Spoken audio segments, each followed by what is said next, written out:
Dr. Corrine Allen, international author, lecturer, researcher, and practitioner in natural health, nutrition, and neurodevelopmental education for over 30 years, is an expert on how to affect brain health, learning, and behavior problems without using drugs. She's a recognized healthcare leader for her natural and practical approach to health regarding natural and alternative methods of stimulating permanent changes in the brain for issues like ADD, autism, Asperger's, dyslexia, learning disabilities, academic and behavioral issues, and acute and chronic brain injuries. She has developed a brain program which facilitates the connection of neurological pathways for brain cells which have been injured, damaged, missing, or not properly working. Dr. Allen's brain research is applied in the Advanced Learning and Development Institute's brain programs. Through the Advanced Learning and Development Brain Camps, Dr. Allen's method of repairing the brain has helped many families find help, solutions, and hope for their brain problems. Now let's join Dr. Corrine Allen as she speaks on Your Brain on Water. And I appreciate all your interest in the brain. How many of you have personal friends or family who have brain issues on any spectrum? We're not talking about autism, good. We see it everywhere. We now have 1 in 75 on the autism spectrum. Research shows that 7 out of 10 people actually have some kind of injury in the brain from birth. And we see statistics that now say 1 in 10 have brain injury on some level. And I think if anybody is a teacher or a worker in the public school system, you understand and know that we have a very serious problem. And it becomes very, very serious when that problem comes into your own family and into your own home, right? And it's what do we do about it? And what can we do about it within our financial means? Because these things can break the budget. So we're going to give you some exciting things tonight about how you can share this with others and use it more effectively for yourselves.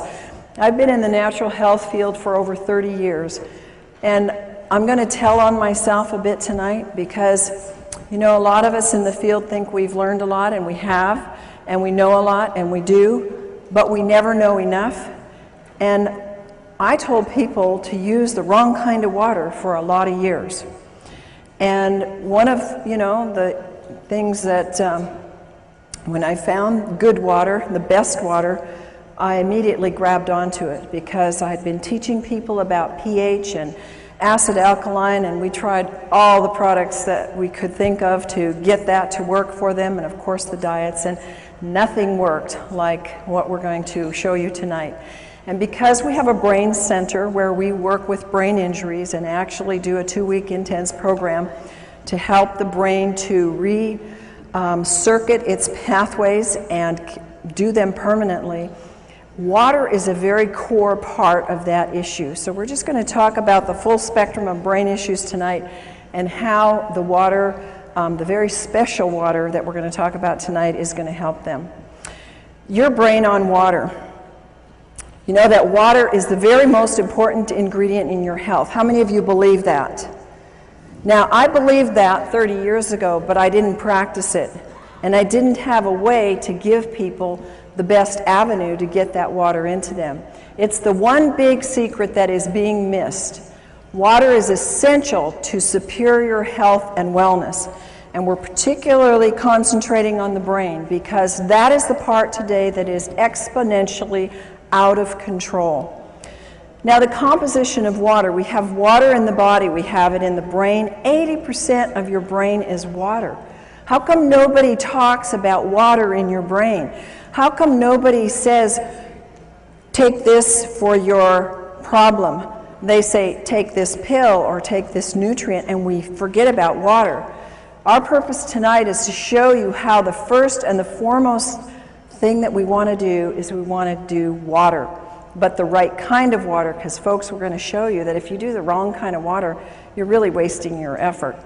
Now, the body is 75% water, and in that you have your bones. They need water. Your kidneys, look how high your kidneys are, 82%. No wonder people get kidney infections and kidney problems, because they cannot flush those kidneys if you don't have them filled with 82% water. And your muscles need 75. How many of you get muscle aches and pains? And there's not enough water flushing the toxins out. And then the blood, look at that, 90%. Is it any wonder why people that drink coffee and sodas and very little water get hardening of the arteries, and we have such a high amount of people in our population today that are on cholesterol medications, and heart disease is the #1 killer? It's because 90% of the blood is water. Your brain on water. Your brain is the missing link in the health of your brain. It's the essence of life. It has the electromagnetic current that fuels our cells. It's a resonance field. It's all electrical through which the cells communicate. So if you want transfer of DNA, you've got to have the proper water. It's the conduit and the transmission of the vibrational information.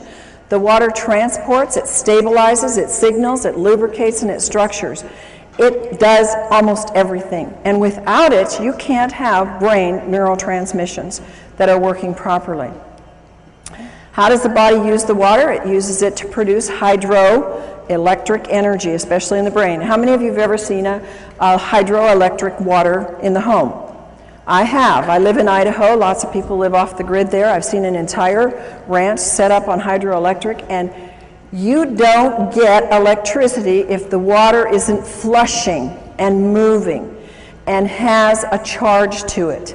And that's the same with our brain. Your water has to be flushing and moving. It has to be a lot, or you don't get a charge. You can use water to make protein and enzymes function efficiently. It transports nutrients, it transports hormones and other elements, and it keeps your tissues from drying out. How does your body use water? The Mayo Clinic gives us these examples, that it moistens in our mouth, our lips. When we have dry lips, dry hair, dry skin, it's all dehydration. It protects the organs and the tissues when they start to shrivel up, and that is part of dehydration. Constipation, diarrhea. It helps dissolve minerals and other things. Minerals get hardened in our brain and start giving us sclerosis in our arteries. It regulates our body temperature. It helps lubricate the joints. You've heard people say how they can now do things that they couldn't do before because their joints start being lubricated. It lessens the burdens on the kidney, and it carries oxygen to the cells. Other functions of water is that it slows down the cell death. And because we don't see the cell death, we often don't think that we're dying. We're all dying. But we can slow that process down. It lubricates and it cushions. The water flushes out the toxins and poisons, and it helps produce digestive enzymes. And a lot of us have seen how water, and particularly special ionized microclustered water, can move away the aches and the pains in the body. The brain absolutely desperately needs water to function at its best. And even mild dehydration slows the metabolism down by as much as 3%. And we're going to show you what happens and some of the signs of dehydration. One of the things that people don't realize is, how does water get lost? In my life, that was not part of my coursework to study to become a natural health practitioner. We never had a course on water. It was like, at the end of the sentence, it was drink lots of water. But there was never any teaching on drink the right kind of water, and drink water that's electrical, drink water that's a free radical scavenger, drink water that's going to hydrate. We lose water by sweating. When we urinate or have a bowel movement, we lose water. And in a normal day, a person has to drink a significant amount of water to replace that fluid loss that is for normal metabolism. If you happen to drink a cup of coffee a day, or you have a glass of wine, or you have a soda, your need will move up exponentially, and even the basic amount of water will not hydrate you. Causes of dehydration, a very easy cause is what happens is the effects are accumulative. The body uses 2.5 liters, which is about 9 cups of water a day, according to the Mayo Clinic. Now, folks, the Mayo Clinic is mainline and very, very conservative. That is just what you need, folks, to stay alive. Will you please repeat with me? 9 cups just keeps me alive. 9 cups just keeps me alive. So when you hear these things that say 8 glasses of water, 9 cups of water, whatever, it isn't even enough, according to the Mayo Clinic, to keep your bodily metabolism and bodily processes hydrated in the least amount. More causes of cellular dehydration if you have any kind of work. Now, strenuous activities can be mental or it can be stress. How many of you have stressful jobs? Most people do or have stress somewhere in their life. Maybe I should have said, how many of you have stressful kids or grandkids? Maybe that's what your trigger is to more hands. Okay, so if you eat foods that are little in fruits and vegetables, they're dried foods. They take a lot of water to digest. And acid, it's like you didn't drink at all, because acid consumption of water, and how many of us have been diligent about getting purified water? How many of you out there have been really diligent about making sure you don't drink tap water and you drink bottled? Oh, I was adamant, you know, we have RO in our house, we have distilled, we have everywhere I go, we have purified water. It's acid water, you might as well drink nothing. And digestion of, in the digestion process, the fluids are not being replaced. Thirst is the last thing. And you know, I can remember saying to clients, you need to drink more water, and they would say to me, but I'm not thirsty. And I really didn't have a good comeback other than, you need to drink more water. But I sure do now, and you will too. Dehydration occurs when there's more water leaving the body than is being taken in. And the body is dynamic. It's moving all the time, and it's always changing. And this is especially true with the water levels in the body. How many of you notice now that your body craves water? I've noticed since I've gotten on micro-clustered water, I can tell my body is like listening now. It's like it's woken up all the receptors, and it like says, I need more water. And before, I never was thirsty, and I would forget to drink. So your water routinely needs to be replaced. So we lose it in all of these examples, which we're going to now show you. How many of you are not aging? Oh, we got some.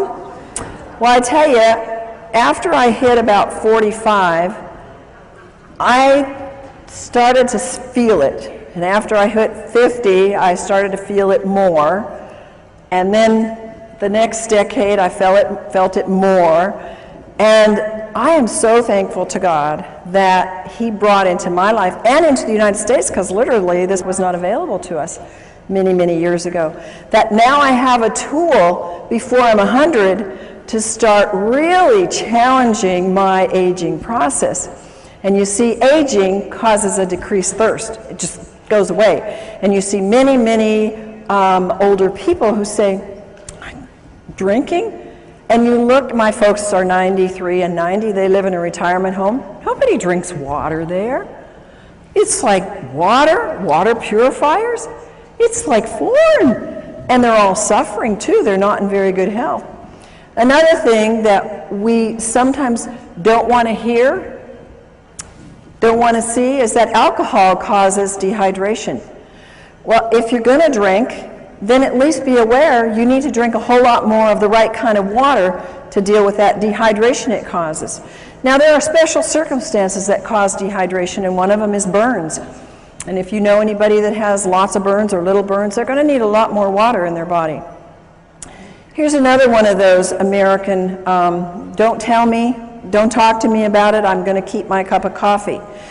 You know, when I was very, very ill in my 20s, this is what led me into nutrition and natural health, I had to quit coffee because it was actually pushing my energy down.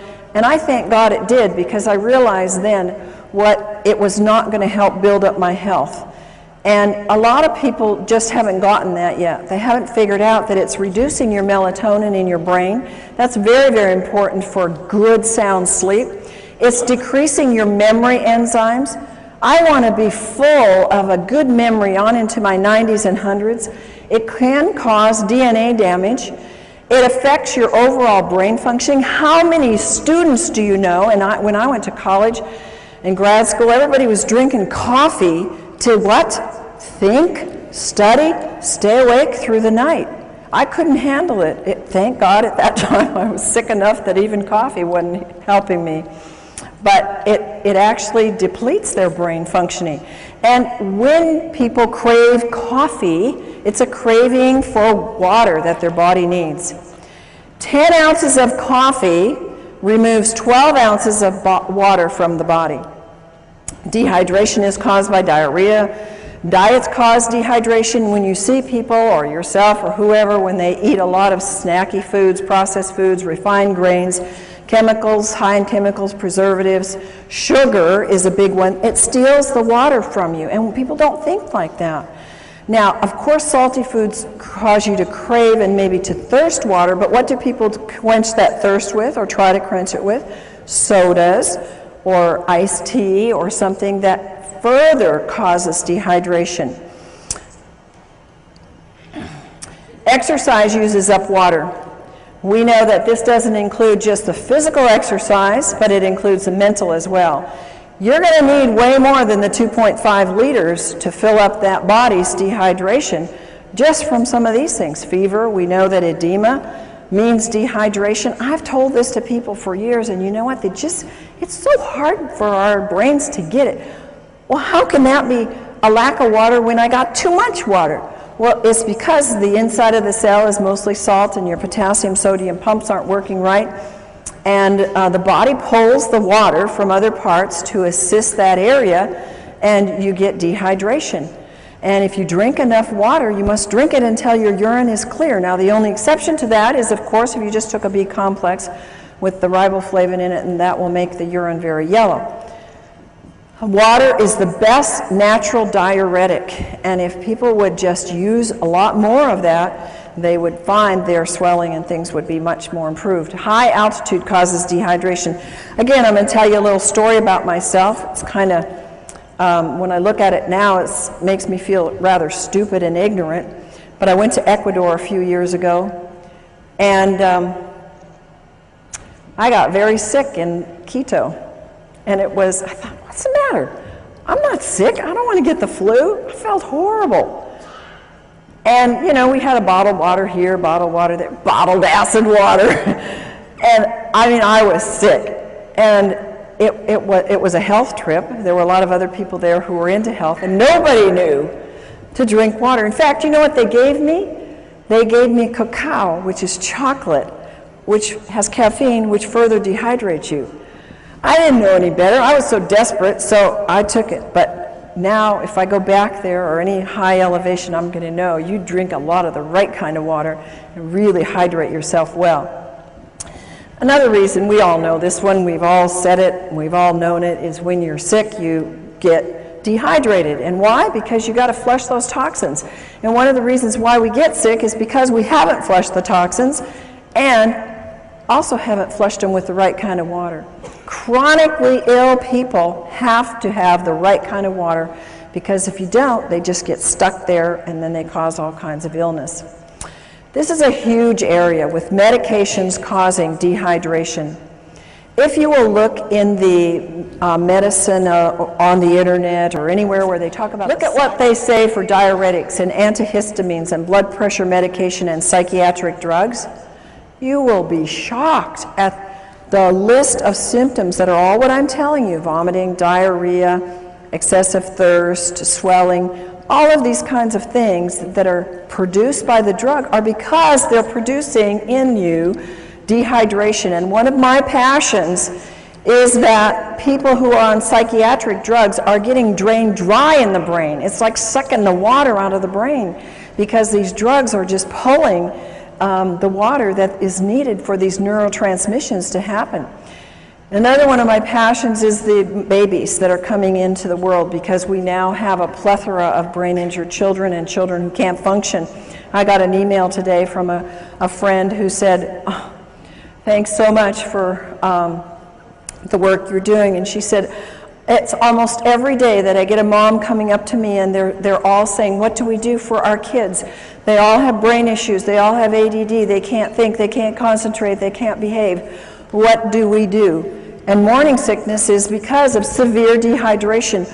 Oh, I would give anything to have known this 30 years ago, 20 years ago when I had my children, because I had serious morning sickness. I mean, I was sick. And anybody that's a mom that knows that will remember those days. I didn't ever drink water. The thing that saved me is that I took a ton of pills for my pregnancy, and it took me a lot of water to get those pills down. And I'm sure that that's the only reason why my kids are as good as they are. Histamines rise during pregnancy, so you can have, it's absolutely a need for more water. And the amount of hydration that the fetus gets will determine its future in its structure and its function. Did you know that? Now, I want to make something clear to you that I am not giving you the research notations under these, because you will get them in the book that's forthcoming on Your Brain on Water. And they will all be documented, because it will take too much time for us to go through that here. But all of these things that I'm telling you are documented in the research. Overweight. Do you think an overweight person is going to need 9 glasses of water a day to just metabolize what their body uses and throws off as waste? How many of you think that that'll be? No. But I would say 99.9% of the overweight people do not drink enough water, and that's probably one of the reasons why they're tending to be overweight. It takes more water for a heavier person to complete their digestive and eliminative processes, and dehydration will slow the metabolic rate down. And also, on the other hand, the right kind of water will speed up the metabolism. Water moves the fat deposits, but I must tell you it must be negative ionized water, not positive charged water. In overweight, people get confused with hunger and thirst. Instead of going for water, they go for food, and so that creates more of an imbalance. And ionized water provides the energetic equivalent of food. Now, understand what that's saying. Regular water will not do this, but if you are trying to lose weight and you take the ionized water, it will actually provide energy. It's like a source of food to your cells so that you have energy and your body can burn the fat. Sun exposure causes dehydration. The sun, when you're there, you know how dehydrated we get, and what do people do when they're in the sun and for several hours after? They go get carbonated, caffeinated, alcoholic sugar drinks, and every single one of those creates more dehydration. Of course, sweating creates more dehydration. My son is a great guy that works out. It's a water you can drink while you're working out, and you don't get that slush in your stomach, and you don't feel an upset stomach from it. Stress causes dehydration. I look at the hours I used to work. I still work them, but I used to work them without drinking water. Now I have large glasses of water beside me all day long. And I would think, oh, I'll drink later. Oh, I know I need to drink. And my day would just go push, push, push, push, push all day long. And I didn't do my body too good of good. And, you know, I've had to undo some of those things. But again, it was like I wasn't making the connections, and I believe I wasn't making the connections because I was so dehydrated my brain couldn't put it together. And I didn't have anybody come and tell me that there really was a water. I had lots of people come with alkaline water and these machines out there, and I'd been checking them out for 20 years. And I said, these don't work. They're not doing one thing for you. Why should I spend $1,000, $2,000? Why should I spend anything on them? I don't want to give my clients this kind of water. So I knew, because I was always testing them, that what I was seeing on the market really wasn't working. Stress will use up hormones. It will use up neurotransmitters, making them work harder. It will use up your vital resources, and you have to have water to keep them functioning. Now, we all know that too much salt isn't good, and using the wrong kind of salt is bad for your body because it will grab water and dehydrate you. But using too much salt, especially on salty foods, because that's the wrong kind of salt, folks. They don't put sea salt on those things. We're going to tell you in a few minutes the right kind of salt to use and how to use salt to help your hydration. Of course, vomiting can cause dehydration. So when you see those information on any drugs or anywhere where it says causes vomiting, you know that it's possible it can cause dehydration.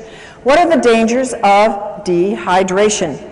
Well, if you're dehydrated as much as 5%, it can reduce in as much as 20 to 30% drop or make your physical activity go down. How many of you notice a drop in your energy when you're dehydrated? How many of you notice that when you take the right kind of water, ionized, microclustered water, you have an increase in energy? I mean, it's phenomenal what that can do, and if you take any supplements at all, it pushes them to the height of what they can do. So I can go 16-hour days now with no breaks and just, 10% reduction in your water can make you sick. 20% can even mean death. Isn't that amazing? Only 20% you can die. 1 to 2%, that's very, very little, folks, in your brain can mean that you have problems concentrating and thinking. How many of you know somebody, I wouldn't ask you if you had that problem, but how many of you know somebody that has that problem? I think we all do, and at times we all do. Dehydration is a cumulative, it comes together. You see, the average person drinks 160,000 gallons of water in a lifetime, and 75% of the citizens around the world in developed countries are chronically dehydrated. I would have never believed that before my experience with water personally and what I've seen with my clients and our brain participants in our brain center. It's absolutely true. People are so dehydrated. 1/3 of the Americans have such a weak thirst sensation that they mistake it for hunger. And look at the obesity that we have. Look at how many of us, we don't like it, struggle with weight. And it's one of the #1 reasons is water. If 80% of your brain is water, which runs your pituitary, your hypothalamus, which regulates your weight, and if your body is 70-75% water, and that is related to your hunger drives and your thirst, we know that water is a huge part of why we are not getting the weight that we want. Brain dehydration. It brings on feelings, if we're dehydrated, of anxiety and depression. The brain doesn't function properly. It uses up amino acids that are called our happy aminos that have to be working. The worse the dehydration is, the worse the depression and anxiety are. I wish I could go back to my clients who had such severe depression that they chose to go to psychiatric drugs. I wish, and nutrients weren't doing it, folks, and maybe you know people like that. Diet, they were doing all the right things, and they still couldn't get past that depression. And there are people that you're going to run into. And the reason is because they don't have the electromagnetic energy moved by the fluids in their brain through the right kind of water to get that depression to be able to do what it's supposed to do, go away. And anxiety is at a height is needed for the cellular energy. It's greatly reduced, and there's no energy. And the poor brain just can't function. How many of you have had, oh, I just can't think today. I can't get it right. You ever gone into a room to get something? Oh, what did I come in here for? We've all done it. And the only thing is it gets worse after you get 50 and 60 and 70, doesn't it? And so that's your trigger. Boy, I'm not drinking enough. I got to get back and get my water, but get the right kind of water. What are the side effects of brain dehydration? One of the side effects is your body starts to use up the antioxidants because of its great need to get rid of body toxins. What is one of the biggest things on the market today? Antioxidants. It's millions of dollars are being spent on antioxidants because they're being used up because of a lack of water. Brain aminos are used up to make up for this lack of water. Tryptophan and tyrosine are amino acids that are mood stabilizers. Their deficiency makes us feel anxious and depressed. Dehydration and mental functioning. Folks, part of my passion is to help you, to give you a tool to get to teachers, to get into schools, to get into our public facilities where our children are being, they're being labeled, they're being given drugs because they cannot have a good memory, they have a fuzzy memory, they can't remember math, and they can't focus. It's loaded in the schools today. And if they had the proper water, this would probably dissipate very quickly. Dehydration lowers the psychomotor processing speed, the memory, the concentration, and fatigue. How many kids and families do you know they come home and they have no energy left? They can't do anything. They want to sleep till noon on the weekends. They can't think through their school to get it done quickly. It's epidemic, folks. It affects their cognitive ability. It impacts their physical performance and their motor skills. So you are the tool. You are the conduit. You are the caucus to be able to go out and spread the word and use this information to share with people, to get into private schools, to get into church schools where they can start giving it to their students and they can see. The teachers won't be screaming at the parents to put their kids on those awful drugs. Brain issues related to dehydration. Does this look like a very hydrated brain to you? It doesn't to me. This is a real picture of a brain, and it's got a problem. Alzheimer's and dehydration, I have known for years in my practice. That has been research proven. Remember, what I'm telling you here is not my opinion. These are documented facts in research that Alzheimer's and all these other things that I'm going to relate to you are coming from documented studies that dehydration plays a significant part in it. Alzheimer's tends toward vasopressin levels, which is responsible for the water being in the right balance. Alzheimer's have increased dehydration. And one of the hardest things that I've seen in my clients that have had Alzheimer's parents or relatives, they can't get them to drink. Once they're past a certain level, it's very, very hard to get them to ingest the water. So what I say is, if you can only get a little bit of water in people, for heaven's sakes, get the right kind of water in the people so that it's hydrating water. Anxiety and panic attacks, they are rampant. People are paralyzed with panic attacks and anxiety. And what happens? They don't have water. They've got their cup of coffee next to them on the road. They got their coffee in the morning, or they've got their soda at work. Sweating and nauseous, shortness of breath, dizziness, lightheadedness, unsteady and fearful. These are all signs of dehydration and anxiety and panic attacks.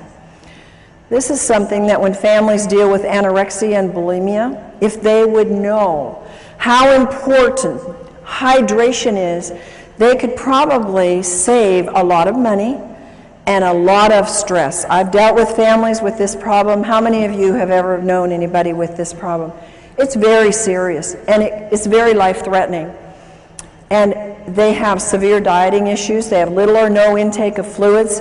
They starve themselves, they binge, they vomit, they lose their appetite, they have anxiety, sleep disturbance, fatigue, lack of well-being, depression, irritation. All of those are brain problems. All of those are brain dehydration. Comas. I'm dealing with several people right now in comas, and I've found every single one of them is like 1 or 2 or 3 or 4% hydrated in their brain.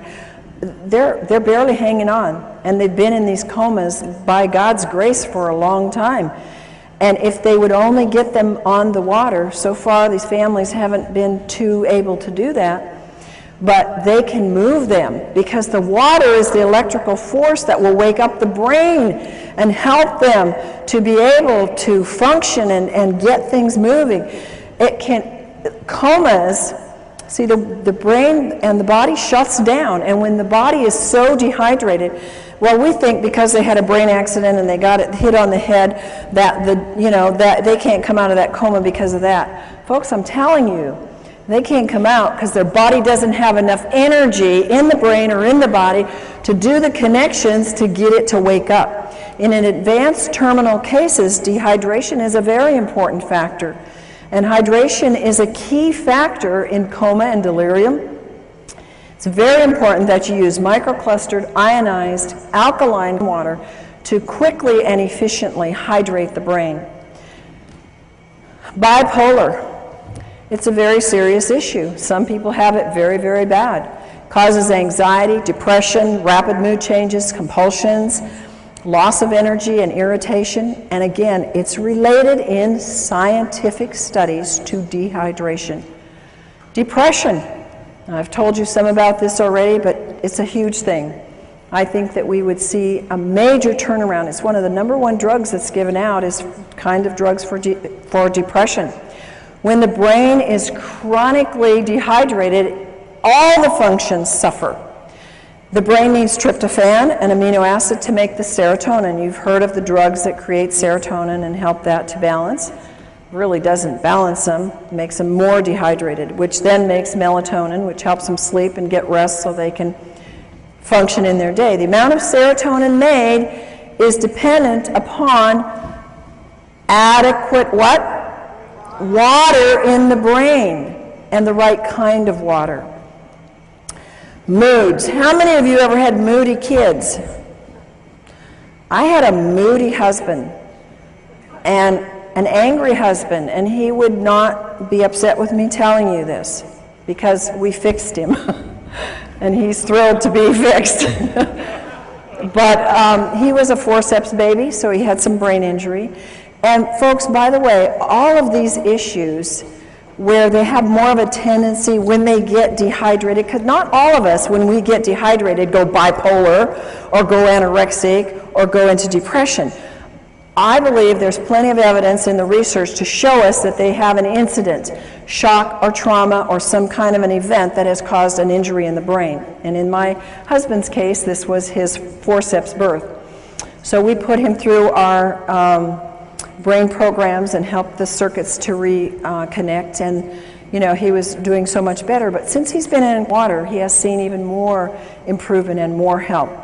But there's one little time when we're driving long trips, and what is it with men that they don't like to drink? They got the easiest job in the world to stop anywhere, and you know, and women don't have that privilege in life. Well, my husband won't drink very much, you know, on the road, and I'm guzzling and stopping all the way along, and he'll get real fussy when we're on trips, and I just say, "You just dehydrated, honey." And he is. So it's associated with negative mood. When you see yourself getting grouchy and, you know, others around you, it's because they are dehydrated. Multiple sclerosis. A big problem. It's very sad to see this. You can get well from multiple sclerosis, but it means many scars. And one of the causes of exacerbations is dehydration.